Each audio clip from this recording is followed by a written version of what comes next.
Bonjour et bienvenue dans la vidéo numéro 5 de la série Pop et Psycho sur les chroniques de Bridgerton. Aujourd'hui, on parle du couple Kate-Anthony et de leur désir qui est sous contrôle. Sous contrôle, mais ça explose un peu quand même. Entre Anthony et Kate, le désir circule vraiment comme une tension électrique tout au long de cette saison. C'est visible, c'est palpable, mais c'est contenu. C'est comme un feu qui cherchera à brûler, mais qu'on s'obstinerait à étouffer alors que les braises repartent, repartent et repartent. Anthony, il vit dans le règne du surmoi, c'est-à-dire que depuis la mort de son père, il s'est fait le gardien de la lignée, le protecteur de sa mère, le protecteur de ses frères et sœurs. C'est lui le nouveau chef de la maison, c'est lui le nouveau chef de la fratrie. Il a vraiment charge d'âme, donc, euh, donc il a vraiment intégré ça et il a intégré que le désir n'avait plus de place dans sa vie. Il est complètement refoulé ce désir au nom du devoir. Chez Freud, on dirait qu'il a transformé la pulsion en contrainte morale, c'est-à-dire que le plaisir est devenu dangereux, suspect, c'est presque indécent, et d'ailleurs ce qu'il ne s'autorise pas à lui-même, il ne l'autorise pas à ses frères et sœurs. Kate, de son côté, elle vit aussi dans la maîtrise, elle s'est construite dans la responsabilité, dans la retenue et dans la vigilance. Elle se sacrifie pour sa petite sœur. Et dans sa fierté, il y a une peur qui est très ancienne, c'est la peur d'être trahie ou d'être abandonnée, puisque son père est décédé, que sa mère est décédée et qu'elle est restée avec sa belle-mère. Leur rencontre, elle réveille vraiment un ancien conflit archaïque. Il y a le ça qui réclame le droit au plaisir, mais il y a aussi le surmoi qui veille, qui juge et qui interdit. Donc chaque geste devient une lutte. Soit il faut céder, ou il faut résister, il faut sentir, ou alors il faut rester uniquement dans le rationnel, dans la pensée, il faut se protéger, ou alors il faut s'abandonner à ce que notre cœur nous demande. Pourtant, dans tout le jeu des acteurs, dans leur silence, dans leur regard, il y a autre chose qui se joue aussi, c'est la tentative de réconciliation.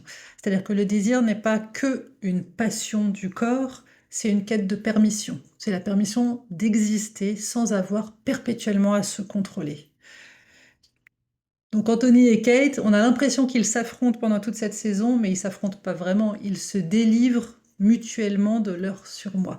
Et le désir, ça devient ici un vrai passage, un passage du devoir à la vie, un vrai passage du contrôle à la rencontre véritable avec soi-même et avec le monde.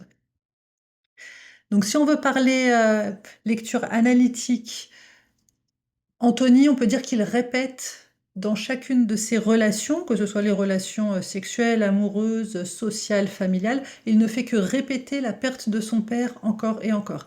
Il désirera toujours ce qu'il s'interdit à lui-même. Kate, de son côté, elle est dans la maîtrise, là aussi, pour ne pas ressentir.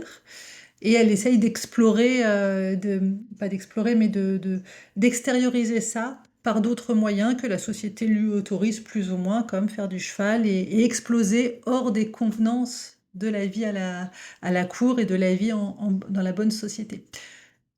Leur amour, si on parle d'un point de vue analytique, c'est la lutte entre la pulsion de vie, Eros, et la pulsion de mort, Thanatos.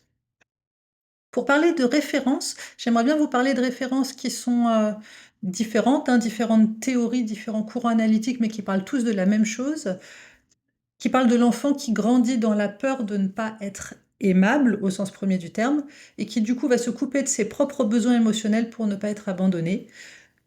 On peut parler de Bobly, qui a parlé d'attachement, la théorie de l'attachement, dans le cas présent, on peut parler d'attachement évitant.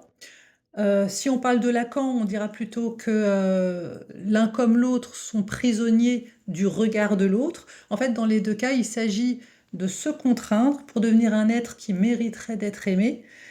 On parle d'amour conditionnel qui a été intériorisé et d'absence de connexion à sa propre valeur. Lacan aussi en parle d'une autre manière, il parle du désir barré du surmoi, c'est-à-dire que le regard de l'autre est vraiment vécu comme un surmoi impitoyable, qui fait qu'on ne s'autorise pas à se connecter à notre propre désir. Il est barré par le surmoi, c'est-à-dire par ce qu'on pense que les autres attendent de nous. Dans la prochaine vidéo, on va parler de Pénélope et de Colline, et qui ont tous les deux besoin d'être vus pour exister. Vidéo numéro 6 à retrouver ici demain à 20 h. Bye bye!